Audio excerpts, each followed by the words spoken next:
The door slammed shut behind me, echoing through the cramped Boston apartment like a gunshot, and there was Reagan, my straight roommate of 2 years, standing in the kitchen with tears streaming down her face after yet another brutal breakup. I didn't think twice. I crossed the room in 3 strides, pulling her into my arms, and before I could stop myself, my lips brushed hers in a desperate attempt to comfort her. She froze for a split second, then whispered against my mouth, "You taste like sweetness." And everything I thought I knew about us shattered into a million jagged pieces. Quinn, that's me, had always been the careful one, the one who kept her feelings locked away like contraband in a maximum security prison. I'd moved to Boston 3 years ago from a small conservative town in Ohio, chasing a degree in psychology at BU, hoping the city lights would drown out the echoes of my family's disapproval. They didn't know I was gay. Hell, I barely admitted it to myself until college. Reagan, on the other hand, was the epitome of straight girl confidence. Blonde, bubbly, dating a string of frat boys who never stuck around long enough to matter. We'd met through a Craigslist ad for a roommate, bonded over late-night pizza and bad reality TV, and somehow she'd become my anchor in this chaotic world. But that kiss? It wasn't planned. It was a reflex, born from months of watching her heart get trampled while mine ached in silence. Now as I pulled back, her blue eyes wide with shock, I felt the weight of what I'd done crash over me like a tidal wave. What the hell was I thinking? Reagan wasn't like me. She talked about weddings with handsome grooms, about kids and white picket fences.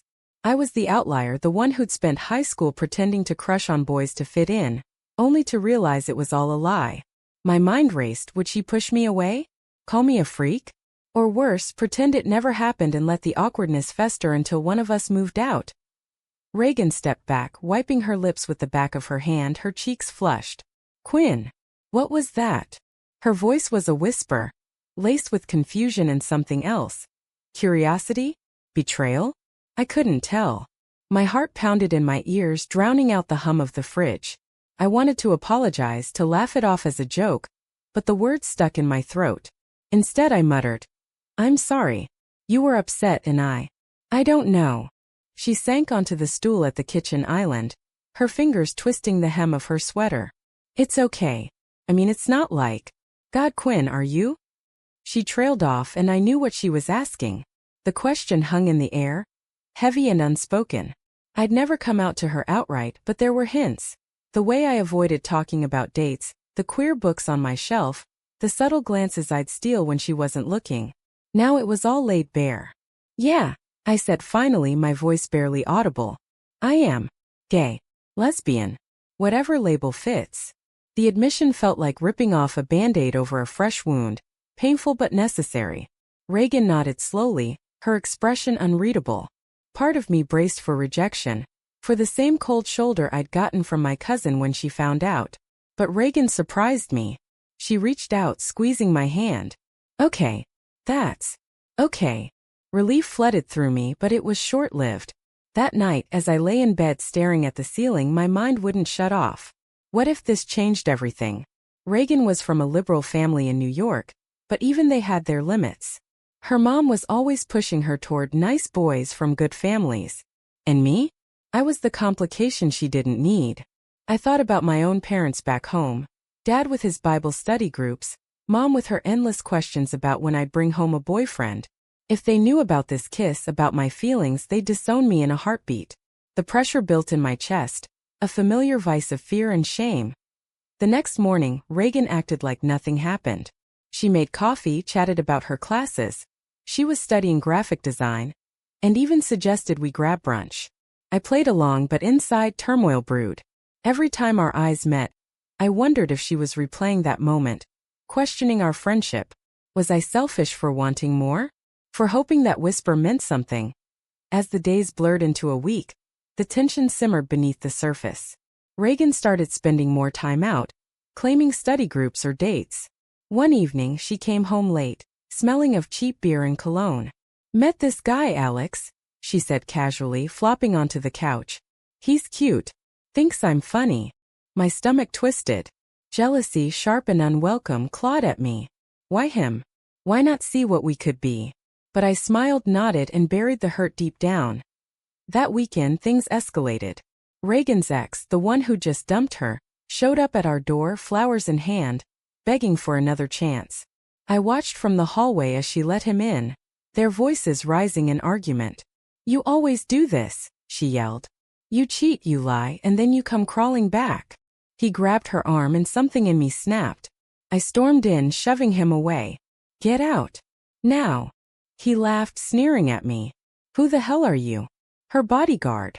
Reagan pushed him toward the door, slamming it shut behind him. She turned to me, breathing hard. "Thanks, Quinn." And then without warning she hugged me tight. Her body pressed against mine, and for a moment the world narrowed to just us. But as she pulled away, her phone buzzed, a text from Alex. She smiled at it and my heart sank. Was I just the safe harbor? The friend she'd turned to when men failed her? The thought gnawed at me, fueling a restless energy. I needed to talk to someone, anyone. I called my old friend from Ohio, Lena, the only person who knew my secret. "Quinn, be careful," she warned. "Straight girls experiment, but they break hearts." Her words echoed in my mind, amplifying my doubts. By midweek, the apartment felt like a pressure cooker. Reagan caught me staring one evening while we watched TV. "What?" she asked, pausing the show. I hesitated, then blurted, "That kiss. It meant something to me." Her face paled. "Quinn, I was emotional. It doesn't change who I am." Who she was. Straight. Unavailable. The rejection stung, but it was the truth I'd been avoiding. Yet, as she looked away, I saw the flicker of uncertainty in her eyes. Maybe she wasn't as sure as she claimed. The conflict tore at me. Push forward and risk losing her, or retreat and preserve what we had. The choice loomed, heavy with consequences. The silence after my confession stretched like a taut wire, ready to snap. Reagan shifted on the couch, her fingers picking at a loose thread on the cushion. "Quinn, you're my best friend. I don't want to lose that." Her words were meant to soothe, but they sliced deeper. Best friend. That's all I'd ever be. I nodded, forcing a smile, but inside a storm raged. How could I live with this unrequited ache, day after day, sharing the same space? The next day at class, my mind wandered from the lecture on cognitive dissonance to my own life.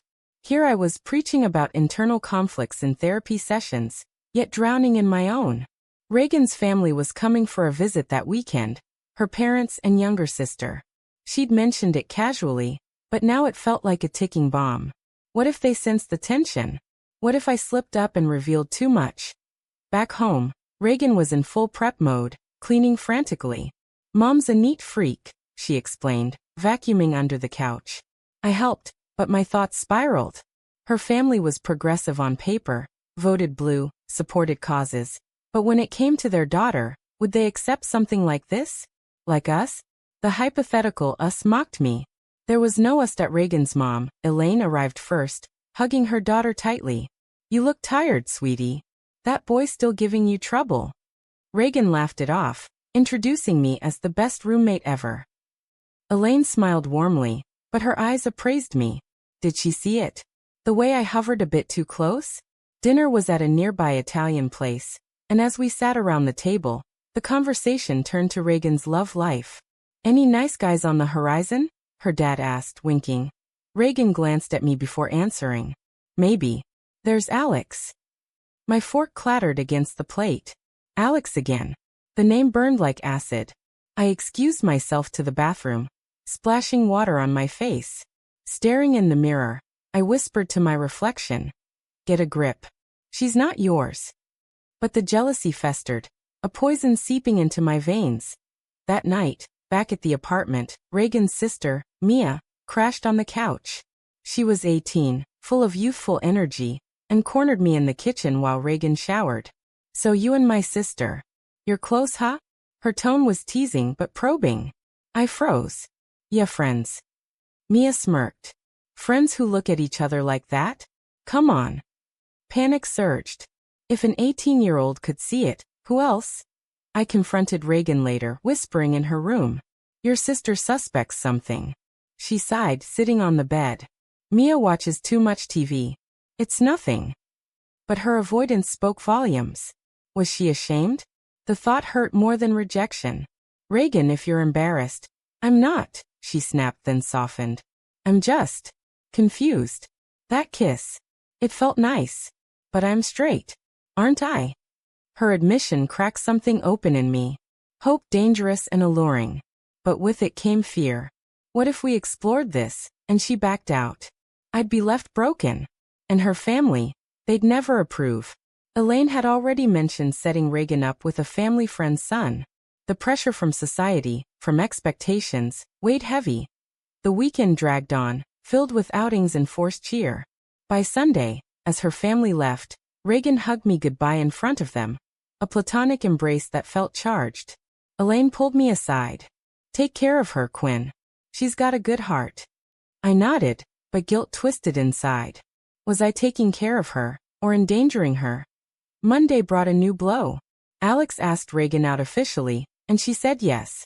She told me over breakfast, her voice hesitant. It's just a date. But I saw the excitement in her eyes. Jealousy morphed into anger. Why string me along with whispers and confusion if she was going to chase normalcy? I spent the day at the library, avoiding home. My mind a whirlwind of betrayal. Was this her way of pushing me away? That evening, I came home to find Reagan dressed up, lipstick on, ready for her date. Wish me luck, she said, smiling nervously. I couldn't hold back. Luck. For what? Pretending. The words escaped before I could stop them. Her face fell. Quinn, that's not fair. We argued then, voices rising. You kissed me back. I accused. It was a moment, she shot back. I'm not like you. The sting of those words echoed long after she left. Not like me. Different. Wrong. I paced the apartment, tears blurring my vision. Calling Lena again, I vented. She's choosing safety over truth. Lena sighed. And you're choosing pain over moving on. Her advice hit hard. Was I the one clinging to illusion? Reagan returned late, slamming the door. The date sucked, she announced, collapsing beside me. He talked about himself the whole time. Relief washed over me, followed by shame. I shouldn't want her to fail. But as she leaned her head on my shoulder, whispering, "Why can't guys be more like you?" the cycle restarted. Hope flickered anew, but so did the dread of inevitable heartbreak. Days turned into a tense dance. Reagan canceled another date with Alex, citing friend issues. We spent evenings talking, really talking. About her fears of disappointing her family. About my isolation from mine. Dad would freak if I brought home a girl, she admitted one night. Mine already think I'm a disappointment, I replied. The vulnerability bonded us, but it also highlighted the chasm. Society's gaze loomed larger. At a campus party, a mutual friend joked about roommate crushes. Reagan laughed it off, but I saw the unease. Later, alone, she confessed, "What if people talk?" The fear of judgment, of labels, paralyzed her. And me? I was tired of hiding, but pushing her could destroy us both. The breaking point came mid-month. Reagan's mom called, excited about a family reunion. Bring that Alex boy. Elaine gushed. Reagan hung up, pale. I haven't even seen him again. The lie sat between us. Tell her the truth, I urged. She shook her head. I can't. Not yet. Her indecision fueled my frustration. Was I worth the risk? Or just a phase? The internal war raged. Love her enough to let go. Or fight for what could be. The choice felt impossible, laden with potential regret. The phone call from my mom came at the worst time, right after Reagan's confession about her fears. Quinn, honey, when are you coming home? Your father's been asking about that nice boy from your class. I gripped the phone, my knuckles white. The facade I'd built for years cracked further. Mom, there is no boy. Silence stretched, then her hesitant. Well, find one. You're not getting younger. Hanging up, I felt the weight of generations of expectations crushing me. Reagan overheard, her expression sympathetic. Families suck sometimes. We sat on the balcony, the city lights twinkling below, and for the first time she opened up about her own pressures. Mom wants grandkids. Dad talks about walking me down the aisle to a good man. What if I don't want that? Her voice trembled. I wanted to say, then choose me. But the words died on my lips. Instead I asked, what do you want? She looked at me, really looked, and for a moment I thought she bridged the gap. But she turned away. I don't know. The ambiguity tortured me. Nights became sleepless marathons of what-ifs.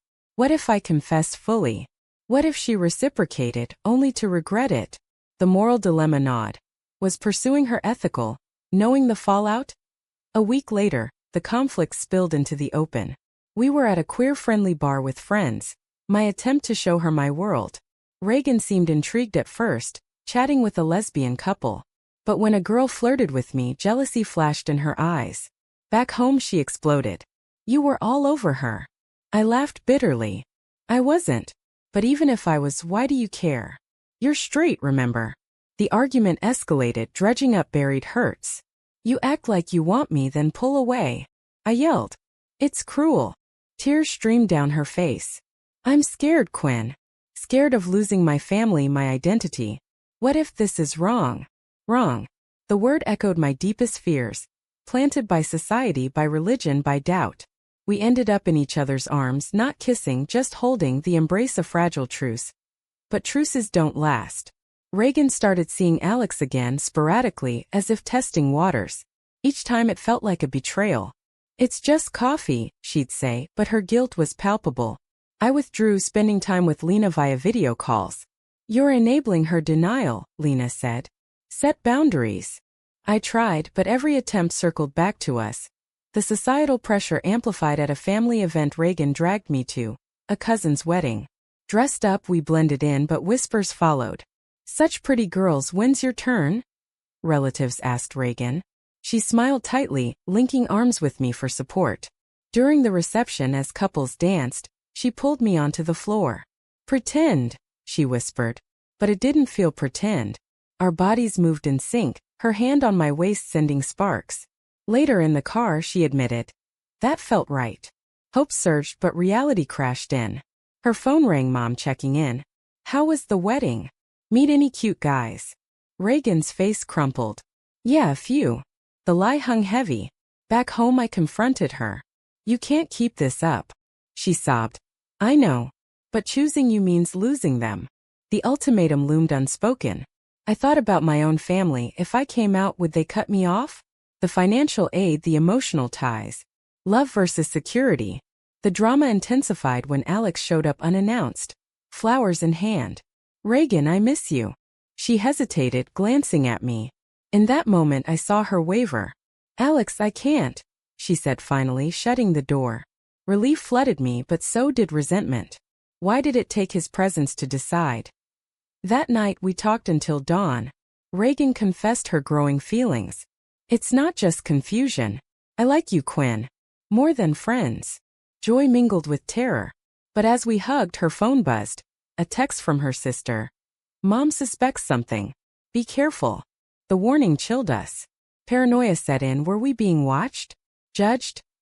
The next day at therapy class, a discussion on internalized homophobia hit home. I realized Reagan was battling it, and so was I, doubting our right to happiness. But action demanded sacrifice. Reagan skipped a family call, citing homework. The guilt ate at her. I'm lying to them. I held her. Truth has a price. Mid-file, the plot thickened. A mutual friend, Sarah, outed her suspicions at a group hangout. You two are dating, right? The room went silent. Reagan denied it vehemently, her face red. Hurt stabbed me. Later, alone, she apologized. I panicked. But the damage was done. Trust frayed. The betrayal lingered. I started looking at new apartments, the thought of leaving gut-wrenching. Don't, Reagan begged when she found the listings. I need time. Time for what? To choose safety over us? The internal monologue raged. Am I worth it? Is love enough? As tensions peaked, Reagan made a decision. I'm telling Mia. Her sister visited, and in a tearful conversation, Reagan came out, as questioning. Mia hugged her. I love you anyway. One ally, but the bigger battles loomed. Elated yet anxious, we shared a tentative kiss, soft, exploratory. No whispers this time, just quiet acceptance. But shadows remained. My parents called again, probing. Bring a friend home for Thanksgiving. The irony burned. Reagan encouraged me. Tell them.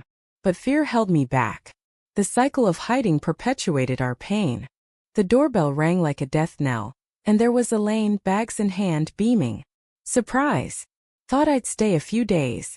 Reagan's face drained of color, her hand slipping from mine under the table. We hadn't planned for this, our fragile new dynamic exposed to scrutiny. Mom, great to see you, Reagan managed, hugging her while I hovered awkwardly. Elaine settled in, chatting nonstop. Quinn, you're such a good influence on my girl. If only she knew. The apartment felt smaller, every glance between Reagan and me loaded with risk. That night, as Elaine slept on the couch, Reagan sneaked into my room. We have to be careful, she whispered, curling beside me. No intimacy, just comfort, but even that felt defiant. The days blurred into a minefield. Elaine noticed the tension. Everything okay? You two seem off. Reagan laughed it off. Just school stress. But inside she unraveled. I can't lie to her forever, she confessed to me later. The moral weight pressed. Honesty versus protection. Betray family or betray self. I faced my own demons. A letter from home arrived. Dad's handwriting, inviting me for the holidays. We miss you. Bring someone special. The subtext screamed expectations. I crumpled it, tears falling. Reagan held me. You deserve to be you. Her support strengthened me, but doubt lingered. Was our love strong enough for the fallout? Midweek, Elaine suggested a girls' day out, shopping, lunch. At the mall, she eyed wedding dresses in a window. One day, Reagan. Reagan's smile faltered. Later at lunch, Elaine probed. That Alex boy, any progress? Reagan hesitated. Not really. Elaine frowned. Don't waste time. Find a good man. The words hung. A barrier. Reagan's frustration boiled over that evening. Mom, what if I don't want a man? Elaine paused, forked midway. What do you mean? The moment teetered. Reagan backpedaled. Just hypothetically. But Elaine's eyes narrowed. Suspicion planted as Elaine's visit dragged, cracks showed. She found a queer novel on Reagan's nightstand, mine lent. Interesting reading, she commented dryly. Reagan stammered an excuse. The pressure mounted. I wanted to scream, "We're together!" But fear silenced me. The climax hit when Elaine overheard us arguing softly. If you can't tell her, maybe this isn't real, I whispered. Reagan shot back. It's real. But timing matters. Elaine burst in. What's going on? Silence. Then Reagan, voice shaking. Mom, I'm seeing someone. Quinn. The revelation hung like smoke. Elaine's face cycled through shock, confusion, anger. Quinn? But you're girls. The word girls dripped with disbelief. This is a phase, Reagan. You've always liked boys. Reagan stood firm. No, Mom. It's not. Elaine stormed out for a walk. Leaving us in wreckage, I comforted Reagan as she sobbed. Did I just lose her? The cost of truth materialized, potential family rift. My mind raced to my own parents. If Reagan could do this, maybe I could too. But the pain in her eyes mirrored my fears. Elaine returned hours later, composed but distant. I need time, she said. I love you, but it's hard. She left early the next morning, hugging Reagan stiffly. The apartment echoed with absence. Reagan curled up, broken. Was it worth it? She asked. I held her. Yes. We're free now. But freedom came with chains. Word spread, Mia supportive, but Dad called Reagan furious. This isn't you. Think about your future. The societal backlash hit. Friends distanced, whispers at school. Alex texted, mocking. Knew it. Betrayal from all sides. We leaned on each other. But cracks formed. Reagan second-guessed. What if Mom's right? A phase. Doubt poisoned us. I fought it. Feelings aren't phases. But internally I questioned too.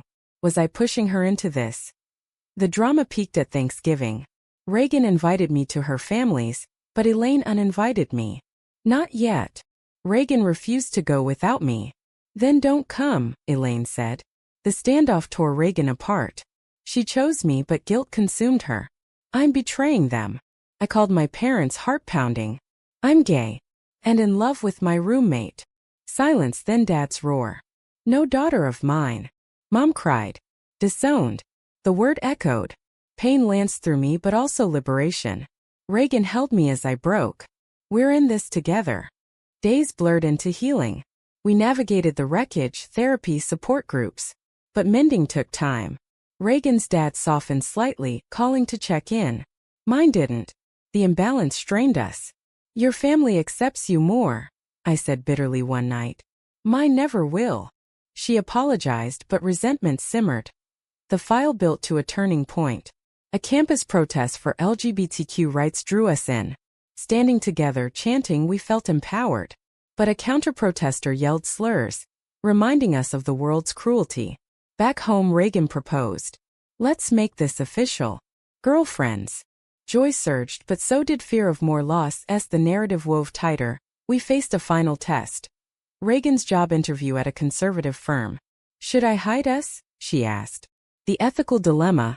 Integrity versus opportunity. No, I urged. She agreed, but anxiety gnawed. The interview went well, but they asked about personal life. She mentioned me. Days later, rejection. Not a fit. Discrimination, subtle but real. Reagan raged. This is the price? Yes, I thought. But worth it? The question lingered. The rejection letter crumpled in Reagan's fist. Her face a mask of fury and defeat. They didn't say it outright, but I know it's because of us. I pulled her close, but my own wounds throbbed. My parents' silence stretched into weeks. A void where support should be. We'd paid dearly for authenticity, and now doubt crept in like fog.